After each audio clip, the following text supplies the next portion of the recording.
Opa! E aí, Magali? Seja bem-vinda. Aí, tá aqui, obrigada, viu?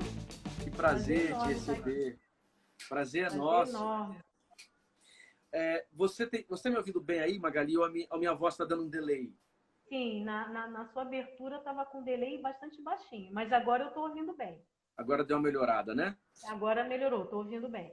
Eu estou explicando aqui para o pessoal, estou conversando com o pessoal aqui, Magali, a respeito dessa quarentena e a Faculdade Unida nesse período, né? Nós temos organizado uma série de movimentos, a faculdade tem disponibilizado vários cursos gratuitos sobre uma diversidade de temas. Essas lives também se tornaram uma oportunidade de tratarmos assuntos importantes de teologia, política, questões gerais e tornar essas discussões acessíveis a todos e a todas que puderem estar conosco aqui, né? Recebemos muita gente boa e hoje recebemos você aqui também com muita alegria. Obrigada. Estou vendo o Maurício aí me mandando abraço. Um para você também, Maurício. Obrigada. Um abraço a todos que estão chegando. Bom, Magali, vamos começar? A ideia hoje é conversar um pouquinho sobre evangélicos e a política brasileira. Quer dizer, um tema espinhoso e a pauta do dia, né? Quer dizer, hoje é impossível entender a política brasileira, entender inclusive o Brasil, se não considerarmos essa parcela tão significativa que é a parcela de evangélicos. E antes disso, eu quero fazer uma apresentação da Magali, da professora Magali.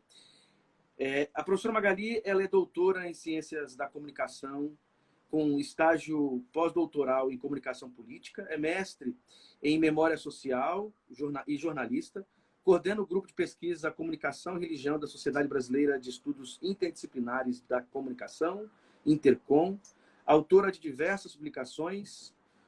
O livro dela mais recente agora é Do Púlpito às Mídias Sociais, Evangélicos e a Política, Evangélicos na Política e Ativismo Digital, publicado agora em 2019 pela editora Apres, né? É ativista no movimento ecumênico pelas causas dos direitos humanos, colabora com o Conselho Mundial de Igrejas, escreve semanalmente na coluna Diálogos da Fé da revista Carta Capital e é editora-geral do coletivo Bereia, Informações e Checagem de Notícias. Conheci a professora Magali no período dos meus estudos de mestrado e doutorado lá na Universidade Metodista, onde ela também trabalhou durante um bom tempo. E hoje temos aqui a alegria de conversar sobre um assunto que tem se tornado uma preocupação tua há muitos anos, né, Magali? Sim, sim. Na verdade, eu estou mergulhada neste assunto desde o ano 2013. Eu já vinha acompanhando, porque eu estudava, mergulhei muito no tema do movimento gospel por muito tempo. Foi o tema do Isso. meu doutorado, né? Estudando essa questão da cultura religiosa, pelo entretenimento musical, muito especialmente. Mas em 2013, aquele caso que ocorreu com o deputado Marco Feliciano sendo presidente da Comissão de Direitos Humanos e Minorias da Câmara Federal e toda a controvérsia em torno daquele caso, eu mergulhei em um processo de pesquisa sobre a repercussão daquele caso nas mídias. E isso me levou para um universo enorme de acompanhamento do Marco Feliciano, da bancada evangélica, e mergulhei nesse universo e não saí mais. Quer dizer, então, são 6 anos aí de estudos em que eu, na verdade, migrei de um tema muito voltado para o elemento mais cultural para a dimensão política, que, claro, não abandona essa dimensão cultural, não. Mas o foco maior na política que me levou a esses estudos aí de pós-doutorado nesse campo também. Muito bem. Assim, quando nós falamos de política, né, obviamente nós estamos definindo a política partidária, esse envolvimento partidário da política brasileira, porque política é uma coisa muito maior, muito mais ampla, né? Falar em política é pensar em um jeito de funcionar coletivamente na vida, no mundo, nas relações, né? E, naturalmente, todos nós, nesse sentido, somos políticos, somos animais políticos, seres políticos, mas nesse sentido aqui que nós colocamos para a nossa live, tem muito a ver com essa política partidária. E para quem está nos acompanhando, política partidária no sentido de eleições, voto, urnas, articulação, trocas, pautas, frente parlamentar evangélica, todas essas coisas que, de alguma maneira, nós chamamos aqui de política, né? Reduzindo a esse horizonte. E na história, há uma relação muito interessante entre as igrejas, enquanto instituição, e a política, né?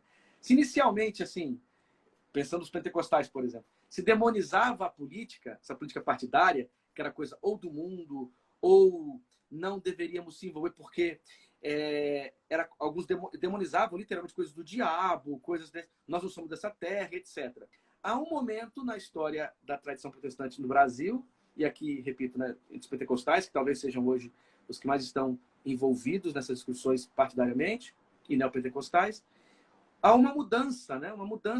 Há um movimento, e eles migram para essa preocupação político-partidária. Como que a gente pode entender um pouco isso, Magali?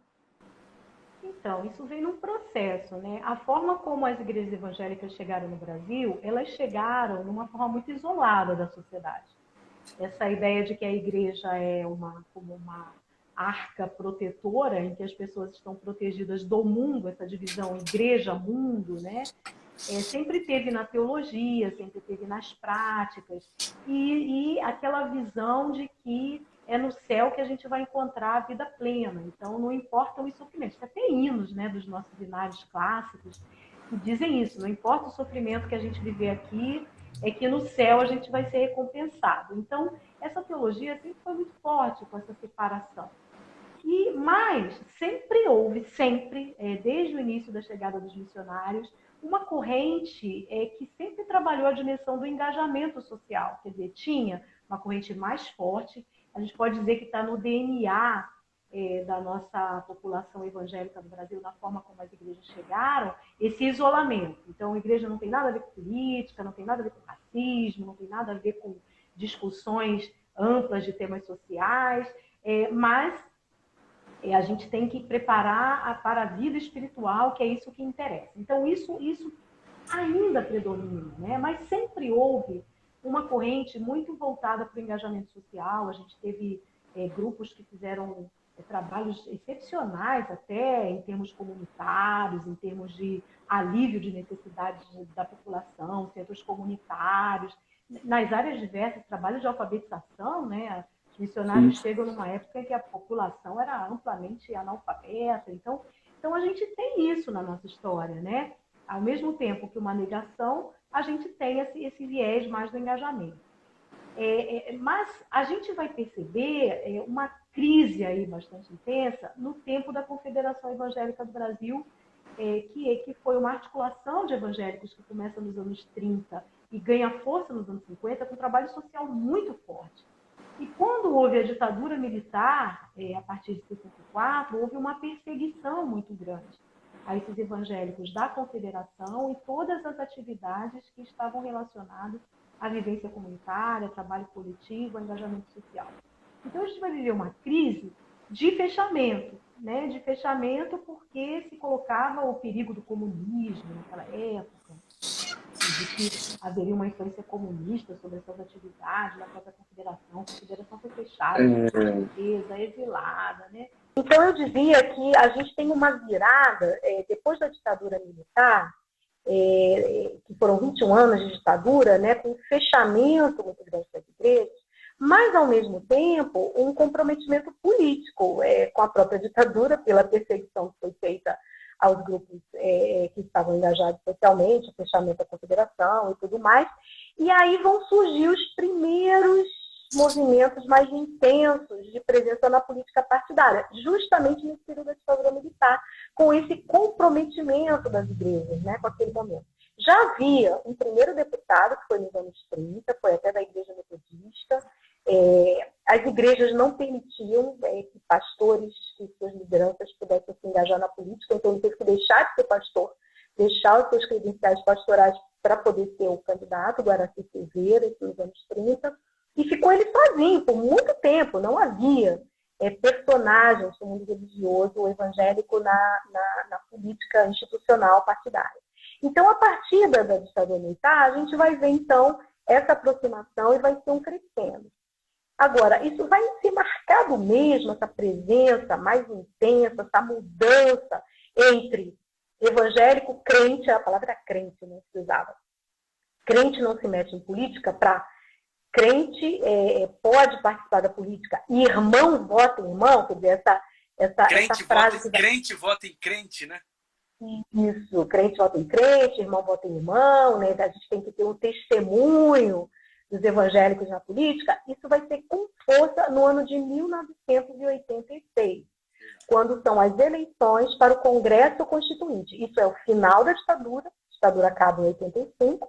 Logo no final da ditadura se constrói um novo processo para uma nova Constituição, a chamada Constituição Cidadã, que reconstruiria a lógica democrática do país. E aí a gente vai ver o que nunca teve antes, a formação de uma bancada evangélica, com 32 parlamentares.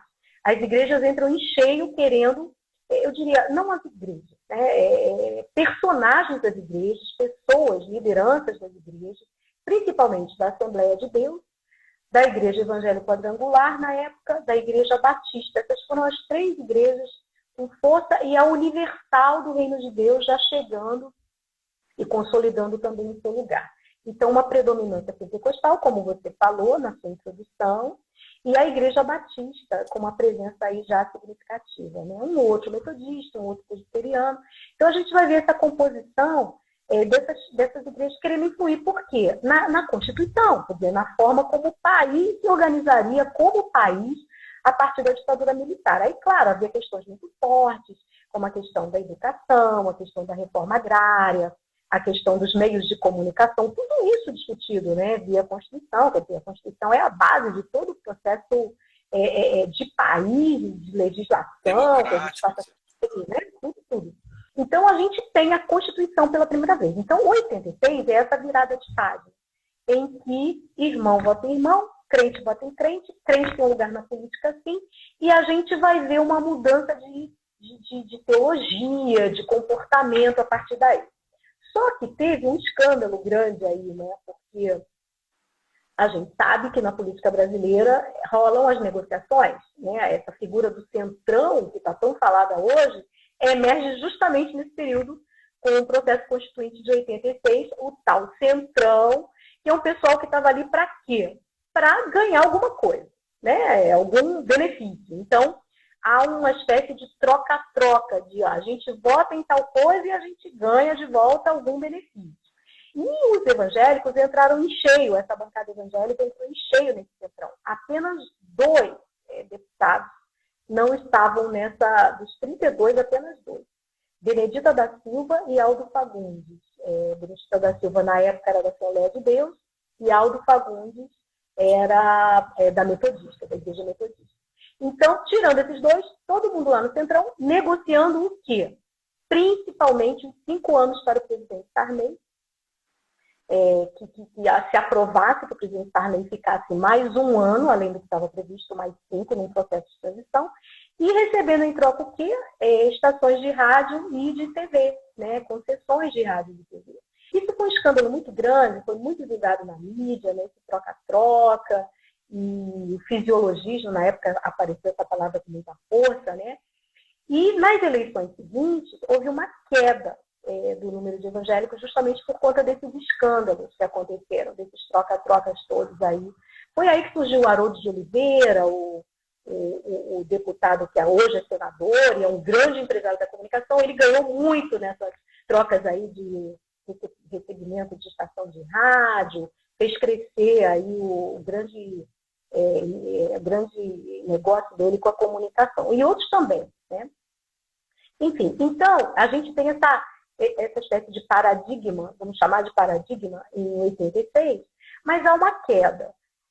Na virada dos anos 90 para os 2000 que a bancada evangélica vai ganhar um novo fôlego. E justamente com a gente tem as eleições presidenciais, a gente tem uma retomada dessa presença, uma força, principalmente de 2 igrejas, a Assembleia de Deus e a Igreja Universal do Reino de Deus, que as duas passam a ter um projeto político de fato, de ocupação dos espaços da política, de ocupação de partido.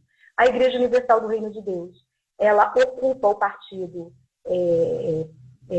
PRB, Partido Republicano do Brasil, e a Igreja Assembleia de Deus, que não tinha o seu partido como a Igreja Universal passa a ter, passa a ocupar o PSC, que é um partido antigo, Partido Social Cristão, que era um partido de aluguel, um partido que não era um partido organizado, nada de projeto, as pessoas pagavam para ter lá os seus espaços, e a Assembleia de Deus, então, passa a ocupar esse lugar. Então, essas duas igrejas vão entrar com muita força, e isso vai fazer muita diferença nos anos 90, e principalmente com a chegada dos anos 2000 e a eleição do presidente Lula.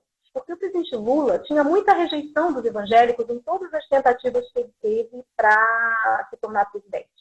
Mas quando ele se torna, em 2002, ele se torna justamente numa articulação, numa conversa e numa aliança com os partidos onde estavam os grupos evangélicos. Então, vai haver uma aproximação. O presidente Lula vai criar aí um canal de diálogo, os evangélicos vão ter um lugar, a Secretaria de Governo vai trabalhar muito nessa aproximação. Isso é tão interessante, que isso vai desembocar depois, assim, só confirmando o que está dizendo, no dia do aniversário, em um dos aniversários do José Wellington Bezerra da Costa, que é o presidente da Assembleia de Deus, da CJDB pelo menos, a Dilma estará lá.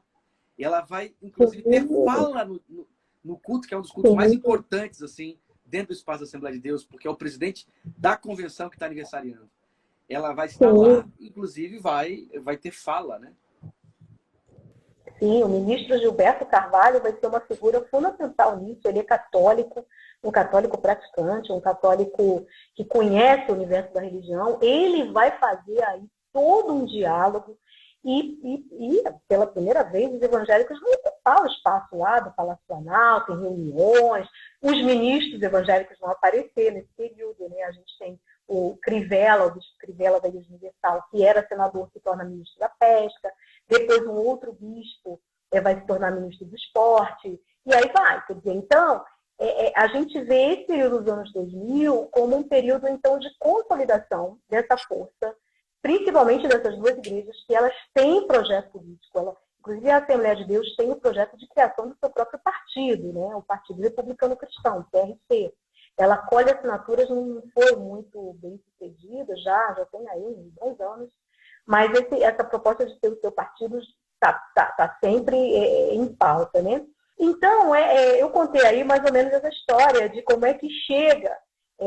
A gente tem o paradigma do 86, que é o nosso processo constitucional, e esse paradigma é governo Lula, que vai ser o governo que vai tornar possível essa entrada com muita força no processo do executivo. E aí, claro, a gente tem que lembrar também a figura do Eduardo Cunha, que foi presidente da Câmara dos Deputados, e era um evangélico. Ele começa evangélico com a Igreja Sara Nossa Terra, depois se transfere para a Assembleia de Deus Madureira, e Eduardo Cunha vai ser fundamental aí no ano de 2015, quando ele assume, para a distribuição de funções de personagens evangélicas na liderança de comissões, pautas, né, que ele vai favorecer. Então, a gente vai ter todo esse processo aí, anos 2000 e esse período mais recente, com a figura de Eduardo Cunha sendo aí fundamental também. Ótimo. Quer dizer, não é possível você criar demarcar claramente, assim, a partir de tal ano os evangélicos entram na política partidária. Mas a década de 80 é um momento marcante, porque, como você mesmo disse, é tipo uma espécie de mudança de paradigma, né? E junto com isso, Magali, que é um tema que você estuda bastante, a aproximação, claro que não é a primeira vez, você tem o Bernard Johnson antes disso fazendo já, mas você vê o uso, nós vamos falar sobre isso mais à frente, mas o uso da mídia, né? A mídia entrando nesse modus operandi de influência do mundo evangélico, especialmente para a questão política. Sim, não é à toa que as mídias, como eu falei, foram moeda de troca na Constituinte. Quer dizer, quem estava lá negociando, estação de rádio e TV, sabia muito bem que teria aí um instrumento nas mãos para dar visibilidade a esse universo evangélico, porque os anos 80 vão representar isso, né? Essa visibilidade mais intensa dos evangélicos, que no Brasil, os evangélicos eram tidos como minoria, né? Um grupo que não se contava com ele no universo religioso, um grupo muito pequeno. Mas aí, a partir dos anos 80, o que a gente vai ver? Essa presença na política, a presença intensa nas mídias, a presença intensa na cultura, porque aí é o período em que vai ganhar força a chamada cultura gospel, né, que eu chamo de cultura gospel, entra esse movimento musical, entra todo esse processo cultural do entretenimento, e um quarto elemento que é a questão do mercado, né? Então, entra com força, é o período da quebra de barreiras para o mercado. E a religião vai se tornar, então, um segmento desse mercado, né? Então, o mercado entra com toda a força, a religião como um segmento, empresas que não tinham nada a ver com religião produzindo conteúdo para a religião, para vender. A gente vai, antigamente, para comprar um material religioso, uma Bíblia, um livro, qualquer que seja, a gente tinha que ir nas lojas específicas, nas chamadas de livrarias evangélicas, para a gente conseguir alguma coisa. A partir desse momento, não. Aí o mercado se abre, a gente entra em qualquer grande loja, tem lá a seção religiosa, em que se compra as coisas, e depois aí, com o mercado pela internet, aí é o boom total, em que se tem acesso franco, né, e livre a tudo isso. Então, a gente vê essa visibilidade, essa ocupação do espaço público pelos evangélicos, que se tornam, que deixam de ser aquela minoria escondida, que não tinha representação, e o próprio público evangélico ganha, vamos dizer assim, na sua autoestima. Não? A gente existe e a gente pode influenciar, a gente pode interferir de alguma forma, né? Tanto é que essa coisa política tem uma coisa interessante. A gente falou daquela frase assim, irmão vota irmão, crente vota em crente, né? E essa coisa também vai se transformando. Quer dizer, à medida em que se vê que tem influência e que pode ter uma participação mais ampla, irmão não vota só irmão. Irmão vota em quem os irmãos se identificam também, né? Pode não ser irmão, mas tem uma coisa que é compatível com aquilo que os irmãos pensam e gostam. Então, passa-se a ter campanhas para pessoas que não têm nada a ver com a igreja, mas que têm uma identificação. E mais recentemente, isso vai mudar um pouquinho mais também. A frase vai ser, irmão vota em quem não tem a ver com o irmão. Então, aí a campanha contra. Então, fazer oposição, isso passa a ser aí de 2010 para cá uma força. Os evangélicos podem fazer oposição a grupos, a partidos, a personagens políticos. Isso é uma coisa bem interessante também. E as mídias, como é o início aqui dessa nossa parte da conversa, né, sempre permeando tudo isso e alimentando tudo isso. E mais recentemente, de 2006, 2005 para cá, com as mídias digitais, aí, com essa força toda, mídias sociais, qualquer um podendo ser produtor de conteúdo hoje, né? Aí isso vai ganhar um fôlego e uma força muito grande. Interessante, porque ouvindo essa descrição histórica, além de entendermos bem como se desenvolve uma participação política evangélica, nós vamos entendendo também como as mentalidades e a leitura sobre política também vai mudando, né? Ou seja, o que se entende por política vai mudando. Nós temos a década de 50, antes da ditadura, um movimento extremamente vinculados ao evangelho social, figuras como Richard Shaw e tanta gente importante assim nessa perspectiva de políticas públicas, responsabilidade, justiça social, etc. A ditadura parece que vai levando a igreja para um lado mais conservador em termos políticos, mais para uma direita, a ponto de chegar a uma extrema-direita. Você considera que essa tendência mais à direita que a igreja brasileira tem quando está na política ou quando se envolve, quando entra no processo político-partidário, tem relação com esse contato, esse apoio, essa influência, essa presença na ditadura e com esses movimentos de troca de interesses, com esse grupo centrão, como você disse, político? Essa tendência para a direita, conservadora, extrema-direita, hoje nós estamos vendo isso, né? Da tradição evangélica, ou da maioria da tradição evangélica, tem relação com esse contato com a ditadura, tem relação com esse momento em que entra na política fazendo trocas com esse proto-centrão aí? Sim, o conservadorismo ele está no DNA das igrejas evangélicas no Brasil. Os missionários que aqui chegaram, eles eram conservadores do ponto de vista teológico, eles reagiam a, por exemplo, a leitura contextual da Bíblia, reagiam a qualquer mediação que fosse na leitura teológica da realidade, né? Nesse sentido, eram fundamentalistas, no sentido clássico do termo, né? O fundamentalismo predominou na forma como os missionários chegaram, eles eram do sul dos Estados Unidos e eram escravagistas, racistas, quer dizer, do ponto de vista da política, tinha uma visão política do sul dos Estados Unidos, escravagista, racista, fechado, xenófobo, né? A leitura que se tinha da realidade brasileira era a pior possível, desqualificadora da cultura, desqualificadora do povo.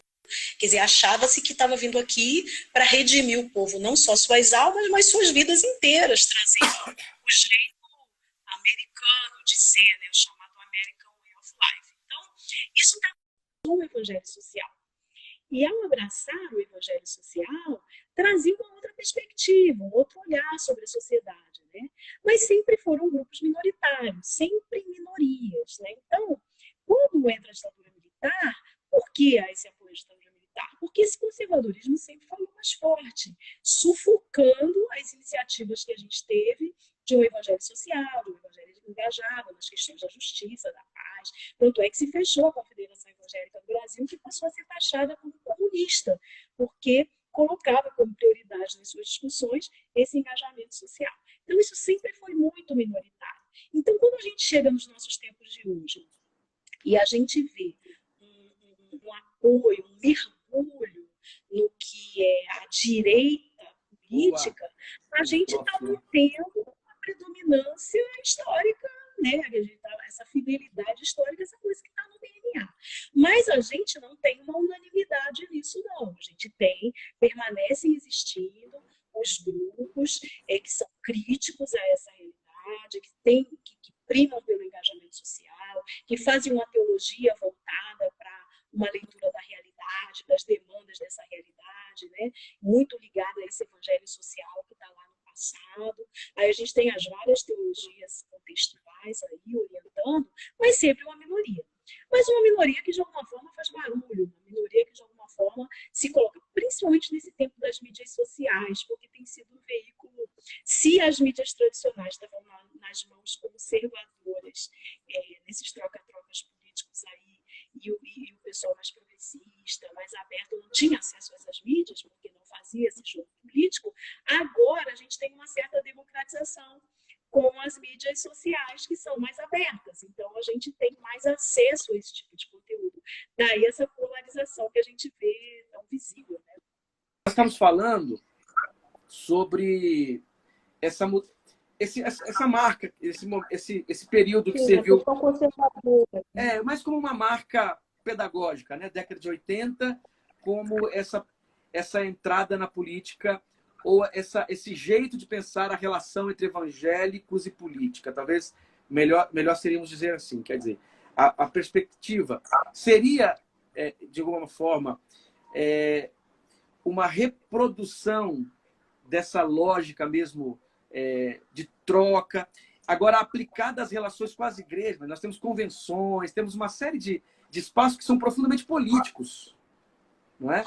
Quer dizer, isso migra para o jeito desse pessoal fazer política partidária e, por sua vez, isso influencia o jeito desses espaços eclesiásticos também pensar politicamente. Quer dizer, é vinho velho em odres velhos, é um pouco disso? É bem isso, é bem isso. Quer dizer, essa cultura evangélica é muito clericalista também, muito centrada na figura dos pastores, né, das pastoras, das lideranças, porque quando a gente fala desse universo da política, são essas lideranças que estão envolvidas aí com a política institucional, com a política partidária, porque a membresia da igreja, propriamente dita, não tem nada a ver com isso. A membresia da igreja é a pessoa que está lá nas reuniões de oração, nos cultos, da escola dominical, quando ela existe, e nos espaços da igreja, de um modo geral, são as pessoas que, de alguma forma, acompanham, mas não estão mergulhadas nesse universo da política, né? são as lideranças e algumas lideranças. Então, o que a gente percebe é exatamente isso que você falou, é a transposição para o universo da política partidária, da política mais institucional, daquilo que já é a cultura, o universo no qual essas lideranças estão mergulhadas, né? Que é a questão de uma teologia conservadora, de uma visão da sociedade muito conservadora, muito fechada, de uma relação com a política que passa por interesses. Tanto é que essa mesma bancada, esses mesmos grupos que hoje estão com o governo Bolsonaro, já estiveram com o governo Lula, já estiveram com o governo Dilma. Significa o quê? Que eles descobriram que foi corrupção e saíram? Não. Se descobrir corrupção e sair, não estava metido em nada disso, porque, inclusive, esse centrão hoje que está fazendo troca-trocas aí para... Eles não querem nem os cargos grandes, eles querem os cargos que mexam com dinheiro, que mexam com orçamento, né? Não tem nada a ver. Quer dizer, o que tem é um grande interesse de estar perto de quem está no poder e que possa devolver nessa relação algum tipo de benefício para as igrejas. Tanto é que muitos desses líderes religiosos também são empresários do mundo da comunicação, são empresários do mundo da saúde. Algumas igrejas têm seus hospitais, alguns são empresários, inclusive, do mundo da alimentação, né? Então, interessa muito desses líderes religiosos também os benefícios que terão para aquilo que são os investimentos que eles, como pessoas, ou suas igrejas fazem, né? Então, é exatamente isso que você perguntou. Essa transposição dessa cultura evangélica para o mundo da política, para o mundo da política institucional. Olha só, em 2020, né, este ano, em janeiro, saiu uma pesquisa, que é uma pesquisa que tem uma série de limites, mas que gerou ali uma série de reflexões a respeito, sobre os evangélicos do Brasil, né? O Datafolha, agora em janeiro de 2020, que seria uma pesquisa que antecederia a que todos aguardam aí do IBGE e tal. E marca 31% de evangélicos na pesquisa que eles fizeram no Brasil, né? 50% católicos, 31% de evangélicos. E é interessante a cor, o gênero, etc., dessa parcela de 31%. A sensação que a gente tem é que esse 31% é mulher, negro e pobre.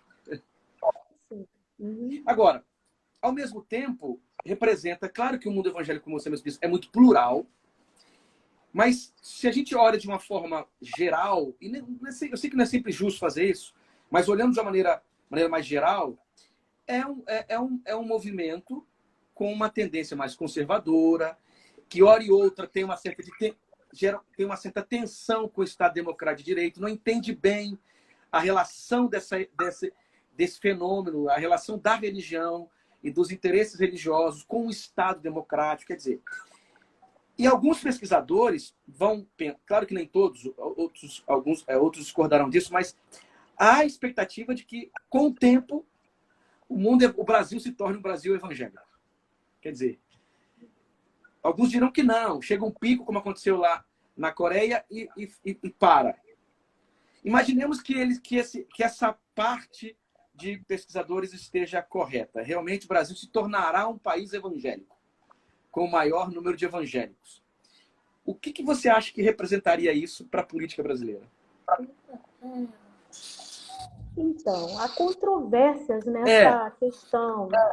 Muitas controvérsias. Existem aqueles pesquisadores que dizem que existe uma parcela do catolicismo que nunca vai deixar de ser católica, porque tem herança familiar envolvida, tem uma questão de apego cultural muito forte, né? Então, existem controvérsias e, ao mesmo tempo, também existem os desiludidos, os frustrados, que aderem e deixam a igreja evangélica porque as promessas feitas não foram alcançadas. Então, mas ainda vamos dizer que isso se realize, né? Ou esse crescimento, né? Esse crescimento continue tendo uma influência maior.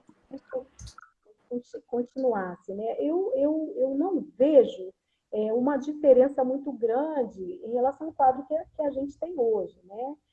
que é, em termos da política, né, que é um quadro, quando a gente olha, por exemplo, para os Estados Unidos, que é um país evangélico, né, a gente vê uma predominância conservadora, que divide ali um pouco com alguma predominância mais aberta, né? Aí tem ali a polarização entre republicanos e democratas, mas a gente garante ali um certo equilíbrio, uma certa discussão, por conta da questão cultural na vida do país que fala mais forte. Eu acho que isso acabaria se reproduzindo aqui. Quer dizer, não é a religião que vai falar forte, mas é a questão mais cultural, mais voltada para as demandas da sociedade e aquilo que fala mais forte naquilo que são as demandas sociais. Então, no Brasil hoje, o que a gente tem? Essa pandemia está revelando muitas coisas para a gente,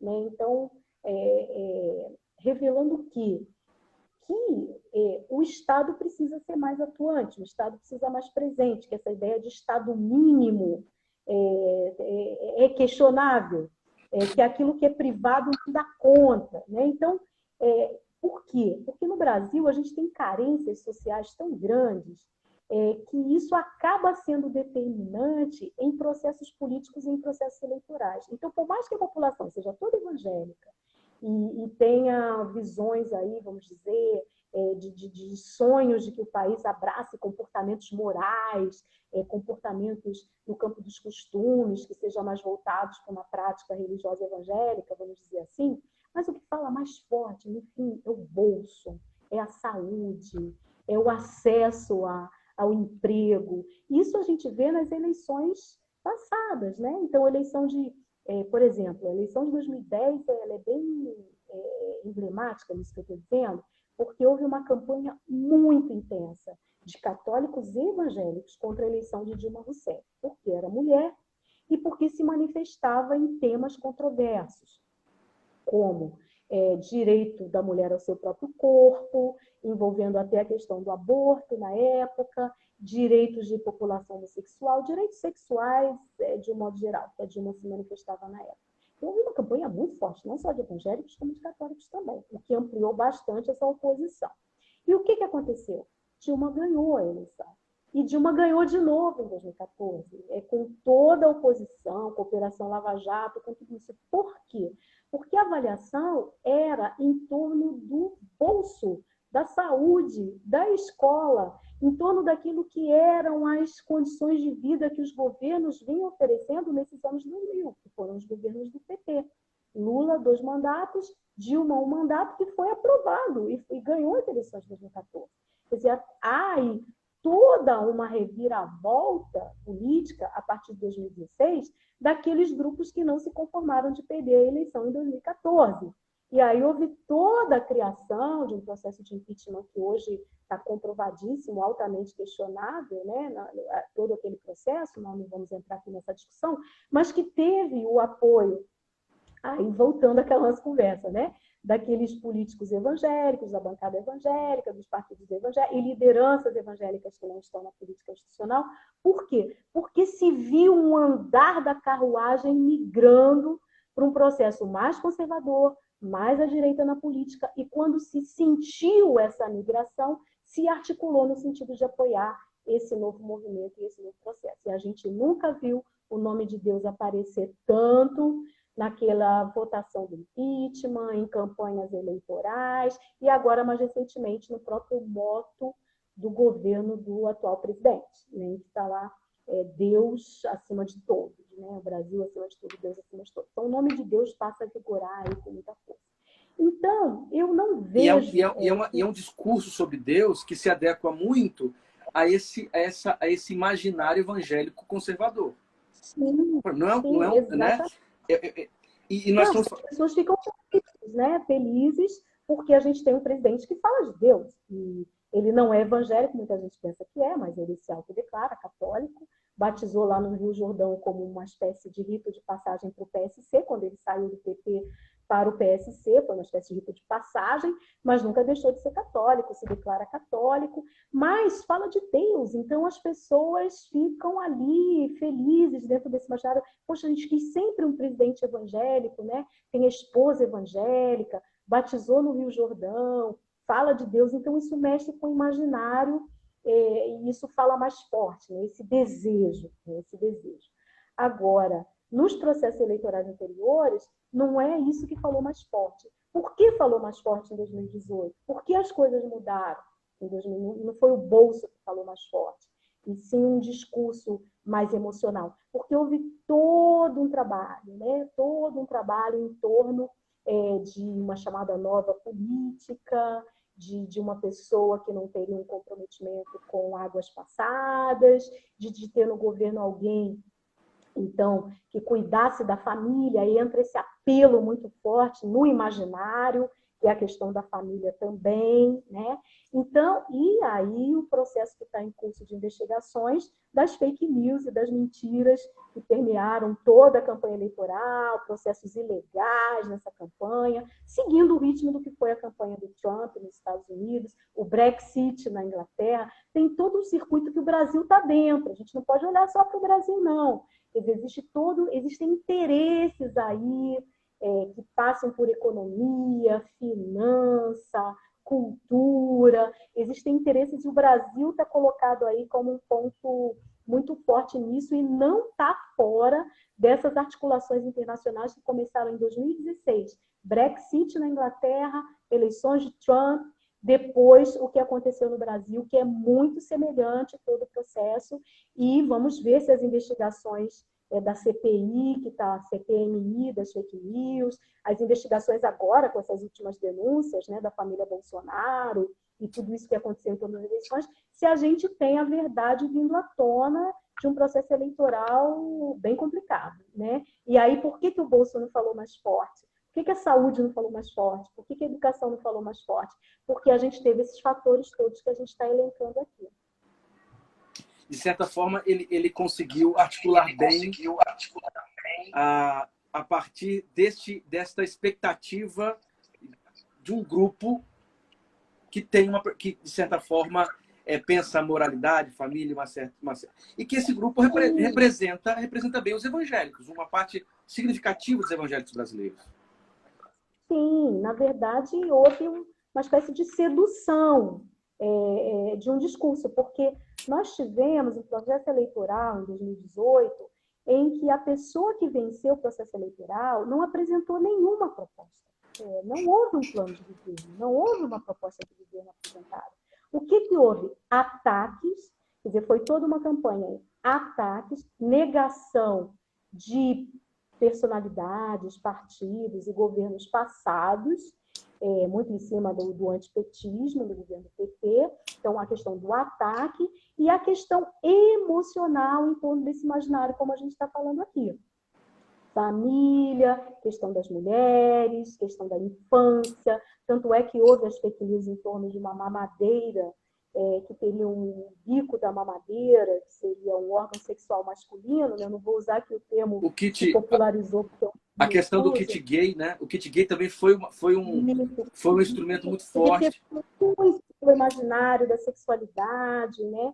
Todo o imaginário em cima do resguardo, de salvar a família. Isso é caro, não só a grupos religiosos, não. Isso é caro a grupos de populações que vivem mais no interior, mais nas periferias, as pessoas que querem cuidar e abraçar das suas famílias. Esse discurso realmente atinge. Então, houve todo um trabalho de mídia, todo um trabalho de publicidade em torno disso, e a gente teve um processo eleitoral que foi vencido sem proposta. Tanto é que a gente está em 1 ano e meio de Brasil, de 2019 para cá, 1 ano e meio em que a gente não tem um projeto de Brasil, né? E pelo contrário, né? A gente tem crises em cima de crises e a pandemia vem piorar essa situação. E a gente tem todo um apoio desse grupo que diminui, né? Segundo as pesquisas, aqueles apoiadores religiosos que estavam lá em 2018 não são os mesmos apoiadores religiosos que se encontram hoje. É um grupo que diminui, que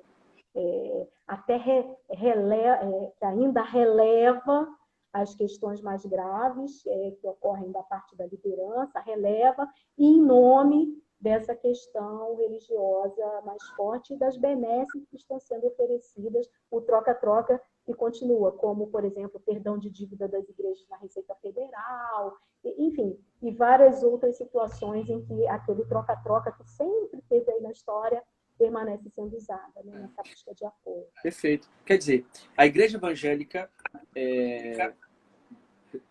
claro, separando algumas exceções, a igreja evangélica, quando se envolve, e no tempo em que se envolve com política partidária, ela costuma reproduzir o jeito como essa política brasileira se dá na maioria das vezes, né? Sim, sim. A gente costuma dizer, eu não sou teóloga, né, mas me arrisco a usar uma expressão teológica, poderíamos dizer que foi uma mundanização das igrejas, no sentido de assimilar a cultura política brasileira, que é muito do troca-troca, que tem um elemento interessante, porque a política brasileira era baseada nas alianças, ela é baseada nas articulações. Isso é uma coisa interessante, teoricamente, né, da cultura brasileira política, que é baseada nos partidos, nas alianças, no presidencialismo de coalizão. Esse é o nosso presidencialismo, que ele não governa sozinho, ele tem que governar com o Congresso, por isso tem que ouvir, tem que dialogar, tem que abrir mão de alguma coisa. Isso é bacana, isso mostra que a gente não trabalha com autoritarismo, né? Agora, como a gente tem uma cultura, historicamente, desde a nossa colonização, que é baseada em corrupção, que é baseada em patrimonialismo, que é baseada, enfim, em uma série de elementos, dizer que corrupção é coisa do governo passado é brincadeira. Quer dizer, corrupção está no Brasil desde que o primeiro português chegou aqui, aportou nessas terras e começou a enganar os indígenas para roubar suas terras. Quer dizer, a gente tem corrupção nesse país desde que aqui pisou o primeiro homem branco. Então, quer dizer, corrupção é parte da cultura do país, né? Desde a pessoa que dá o dinheirinho para o guarda não montar o carro que passou no sinal, até aquele que quer passar à frente na fila de coisas que tem que se resolver no serviço público. Quer dizer, tudo isso é corrupção, tudo isso está na lógica da sociedade. E, lamentavelmente, as igrejas não escapam a essa realidade e se mundanizam, porque assimilam essa cultura e acabam fazendo a mesma política. A gente sabe o que aconteceu, lamentavelmente, com as lideranças das Assembleias de Deus, da Convenção Geral das Assembleias de Deus recentemente, quando houve uma briga pela presidência, a coisa foi parar até na justiça.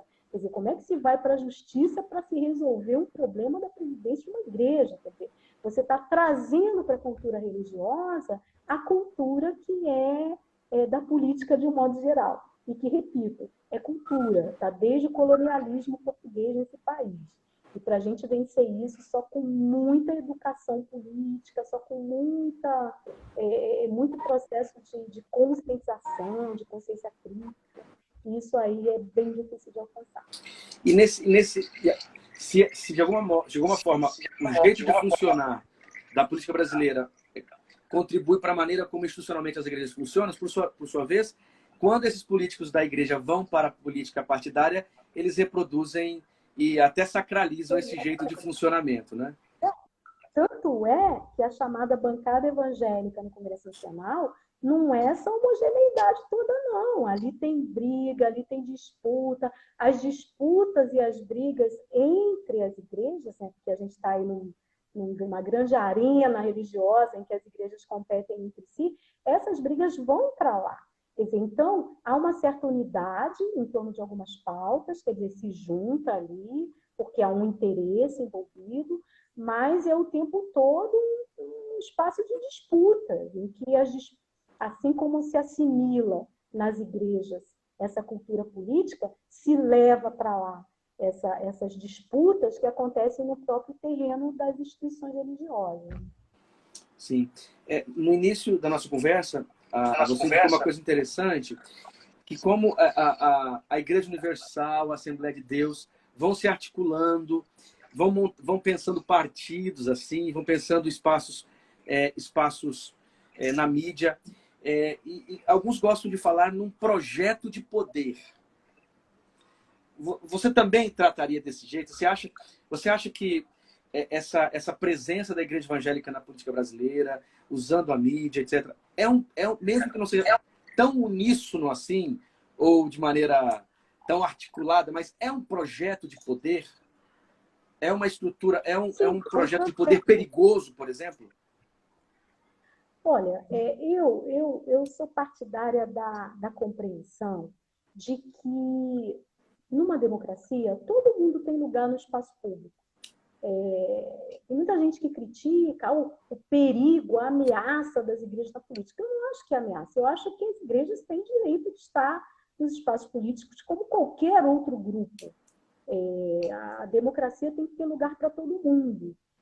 Com o mesmo nível de espaço, com o mesmo nível de voz, com a mesma possibilidade de discussão e de definição de processos que não sejam autoritários e impositivos, com os devidos bloqueios constitucionais daquilo que rompe com o sentido da Constituição, com o Estado laico. Quer dizer, as igrejas podem estar discutindo o tema, só não podem impor o jeito de ser igreja para todo mundo. Aí você rompe com a ideia de Estado laico.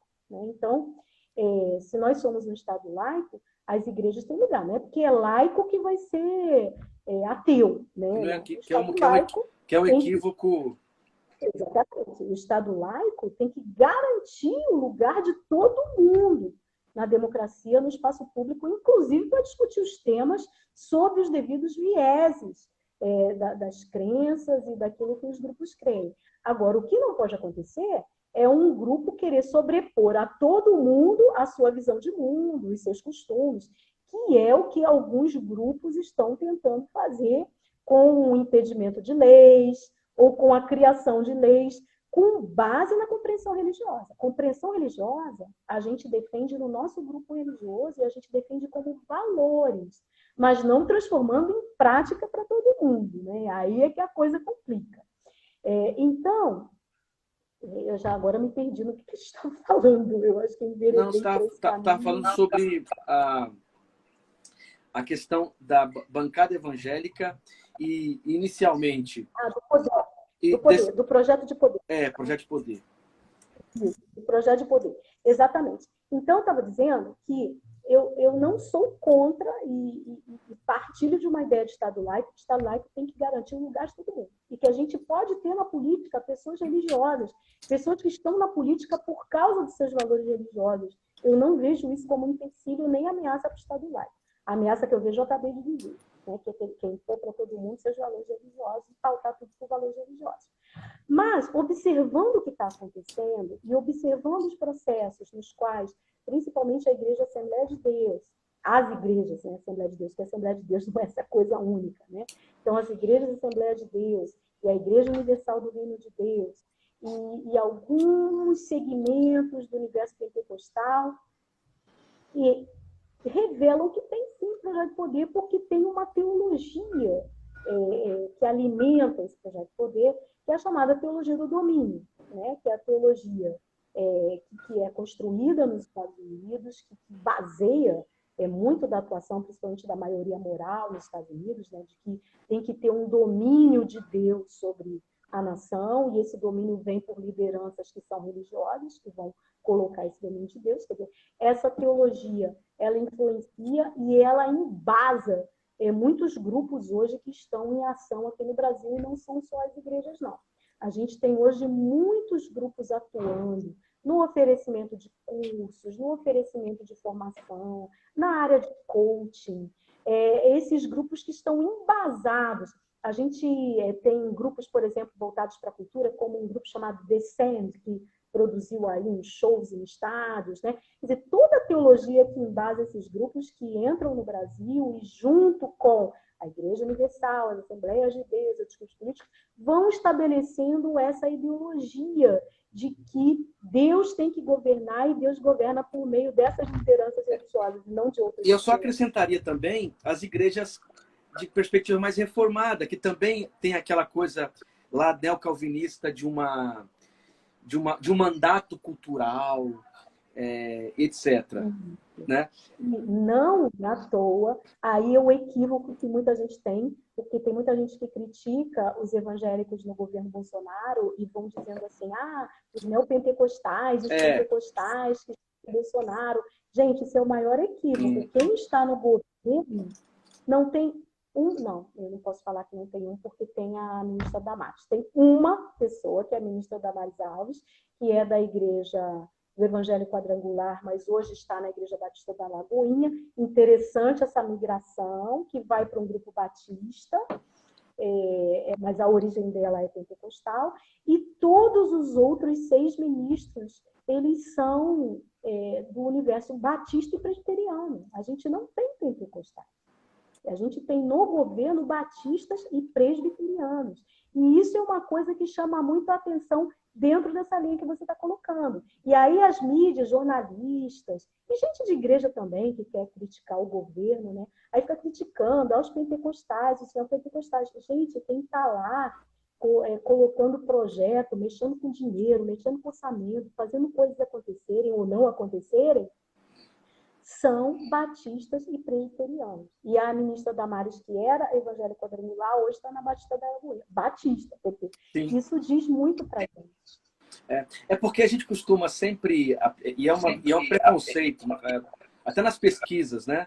Olhar para os neopentecostais, para os pentecostais, primeiro como se fosse uma coisa só, né? E aí, como se fosse uma coisa só.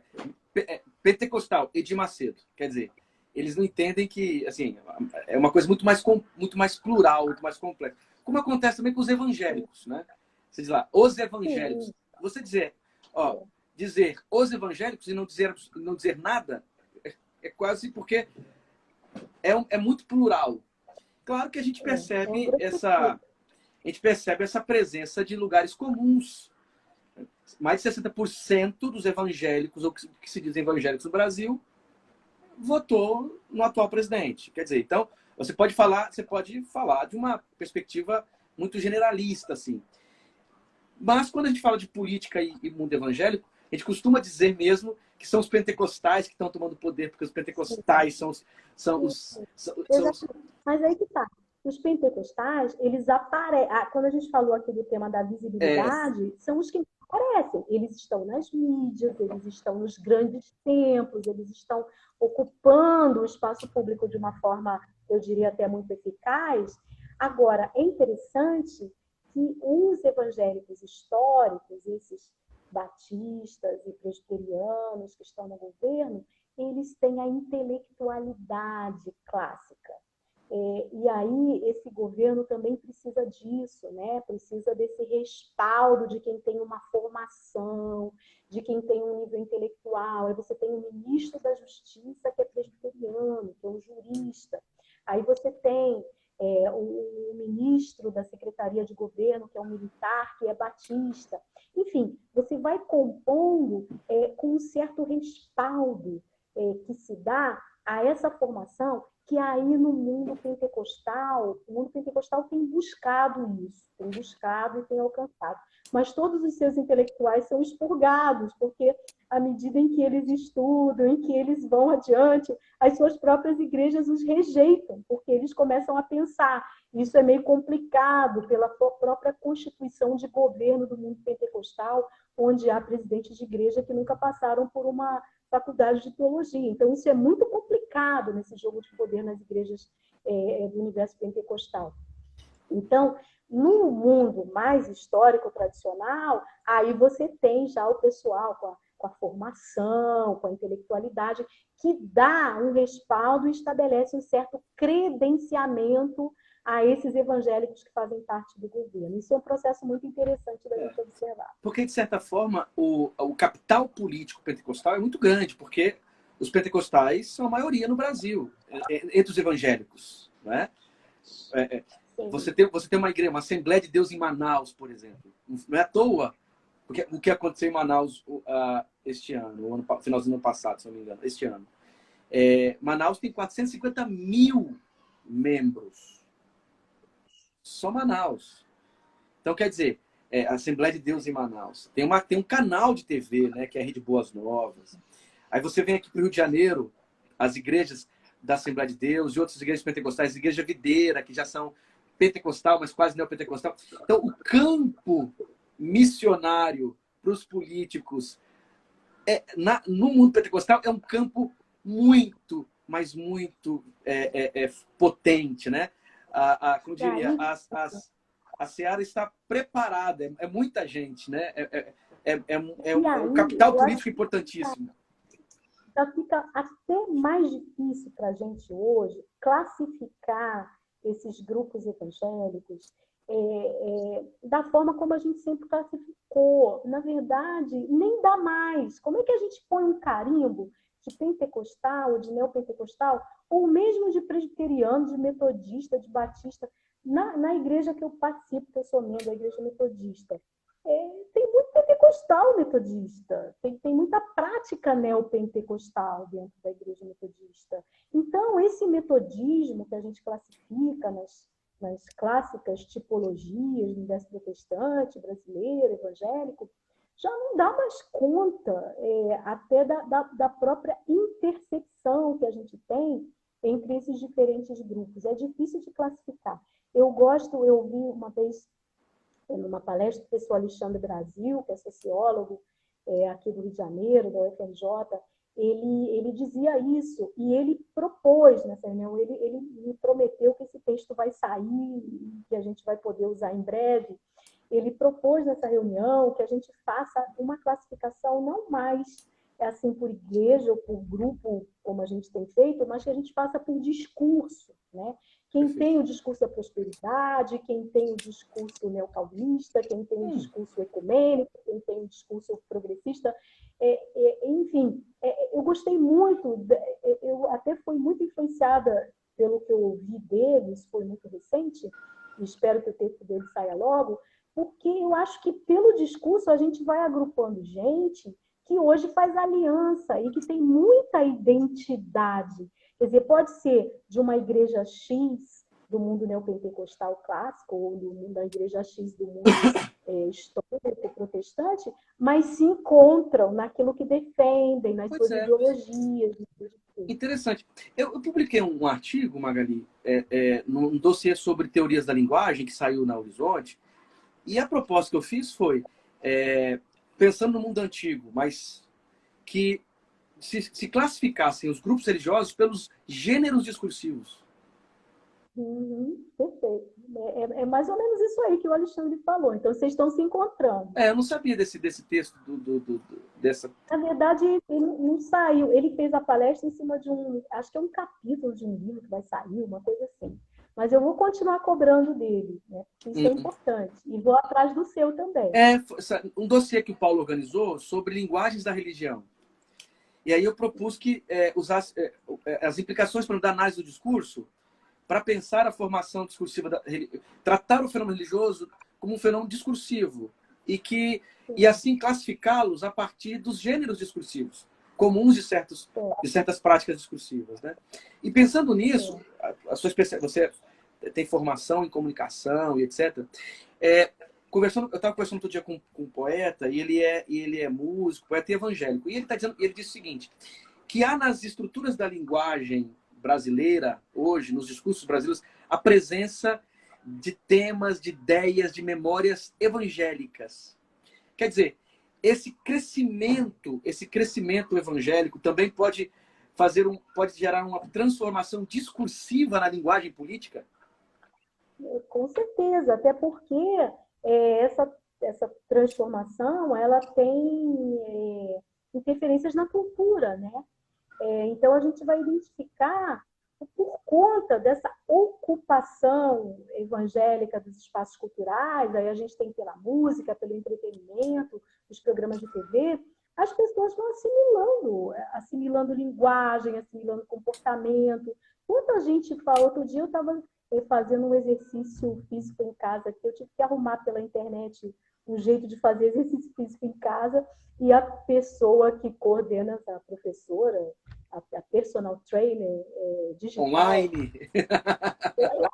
Tantas, né? Pelo que eu sei, não tem nada a ver com o João, mas vocês vão conseguir em nome de Jesus, né? Então, quer dizer, as pessoas vão assimilando, quer dizer, porque acaba sendo um elemento da religião se tornando cultura, né? Da religião que se mescla com a cultura.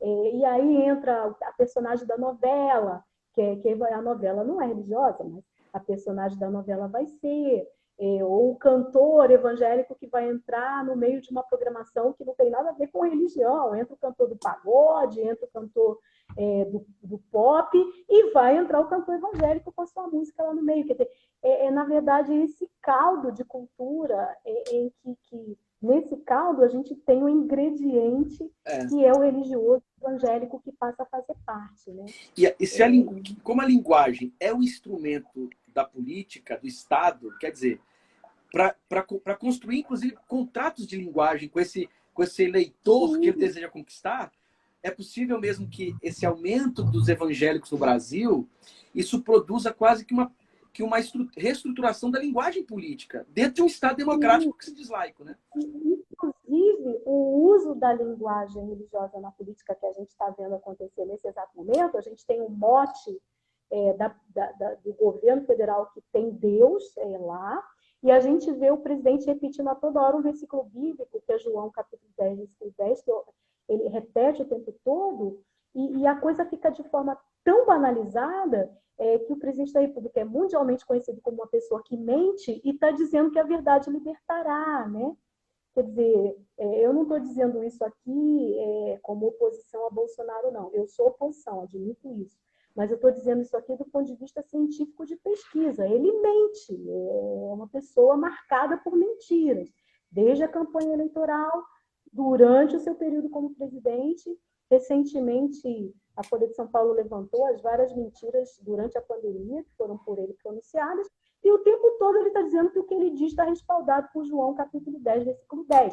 Quer dizer, a gente vê a linguagem religiosa, os princípios e preceitos bíblicos que são caros ao universo religioso, particularmente evangélico, sendo banalizado e sendo colocado como um misto de mentira, né? Então, isso é um fenômeno aí que a gente precisa estudar e que parece não incomodar uma parcela religiosa, não parece não incomodar. E não é à toa, porque se você estuda um pouco a história da recepção do texto bíblico, a estética da recepção do texto no Brasil, na América Latina, esse versículo e outros são os textos que mais aparecem em usos em diversos setores da cultura. Quer dizer, o João 8 é um texto na história da recepção na América Latina, no Brasil, muito importante. É 8, né? Eu falei errado, né? Eu falei João 10, eu tô com... Eu não ouvi, eu nem ouvi. Eu falei, é 8, alguém corrigiu aí. Então, desculpa aí, gente, errei. Tá. Detalhezinhos mínimos. Agora, pensando assim, sabe, Magali, agora, pensando numa discussão mais teológica e tal. Quando a gente observa, avalia a relação dos evangélicos, da igreja com a política,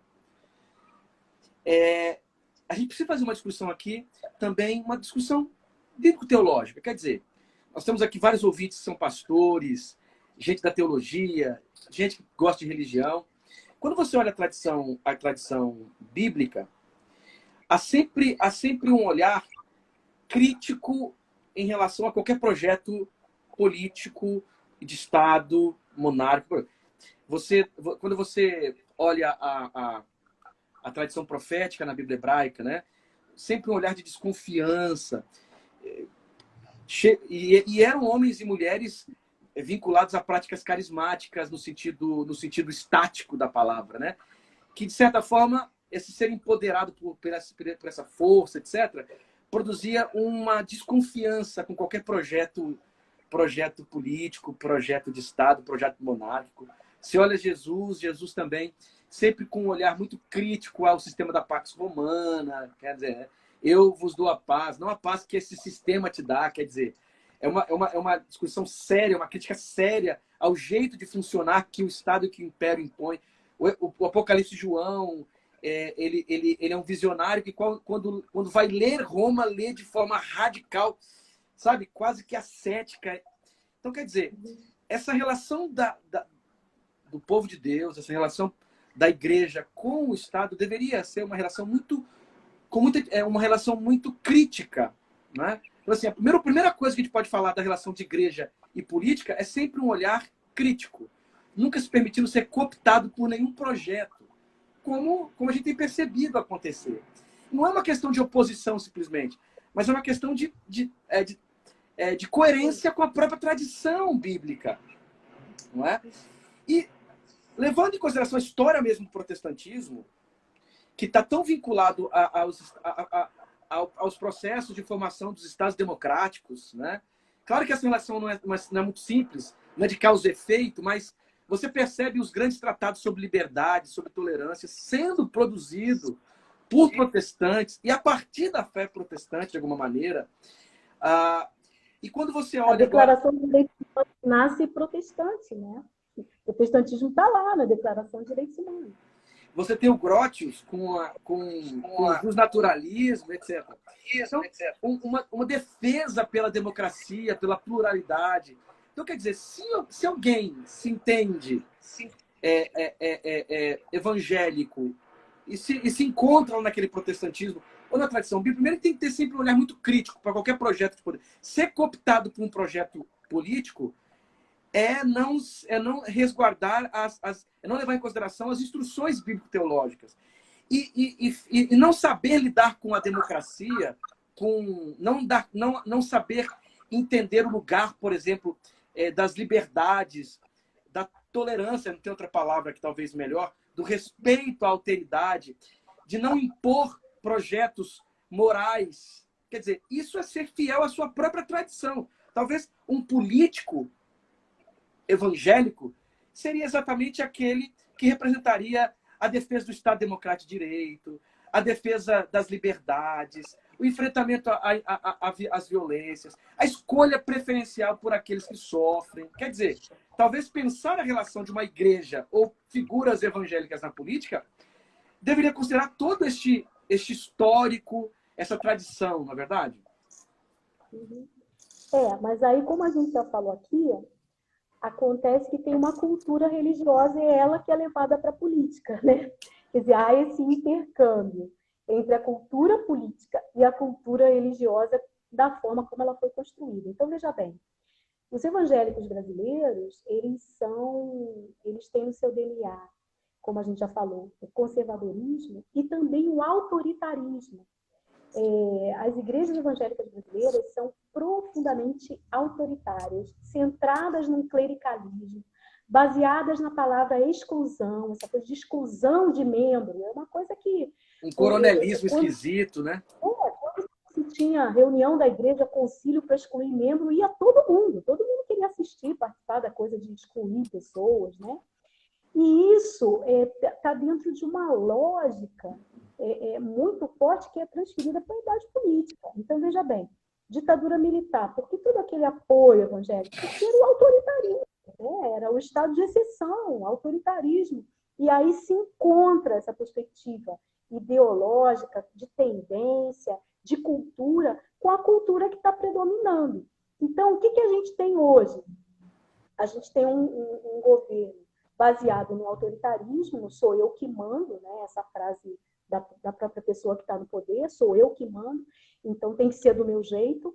Então, há uma identificação dessas figuras religiosas, dessas lideranças, e das próprias comunidades que foram treinadas, que foram, como diz o Paulo Freire, vou usar o termo do Paulo Freire, domesticadas a receberem muito bem o autoritarismo e reproduzirem isso nos outros espaços de poder também. Nada mais antiprotestantismo, antitradição protestante. Isso é seu princípio. Exato. Mas aí é o que a gente estava falando da mundanização.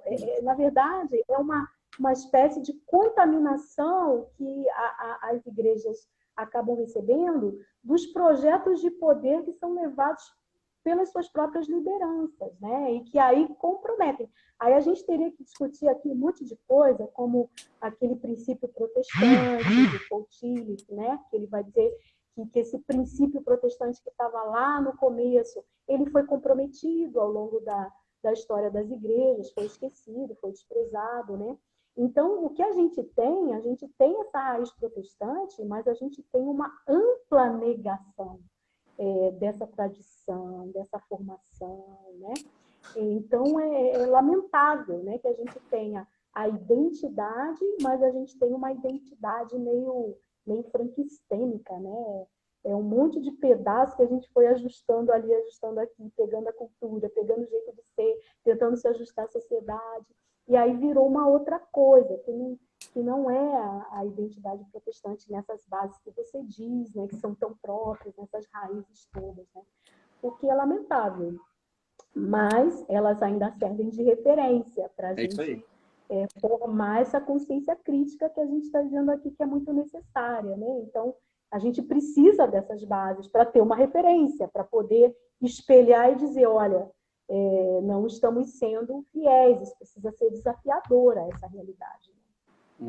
Inclusive, para que em termos práticos, para que a própria igreja, as igrejas locais, eu sei que isso aqui parece meio que utópico, assim, né? Uma utopia também são possibilidades, serem espaços de formação política. Mas espaços de formação política nessa perspectiva que não traia a nossa tradição bíblico-teológica, não traia a nossa tradição protestante, etc. Né? Isso, porque isso leva até, você falou da leitura bíblica, né, que é incompatível pela própria tradição bíblica nessa relação com a política, mas, ao mesmo tempo, há esse apego a certas leituras, como a submissão às autoridades, que está, né, numa leitura dentro dessa lógica, dentro dessa cultura, que é feita do apóstolo Paulo, por exemplo, né? Do apóstolo Paulo, que é lido convenientemente dentro dessa lógica de que as autoridades não podem ser questionadas, inclusive autoridades religiosas, nem religiosas, nem políticas governamentais, etc.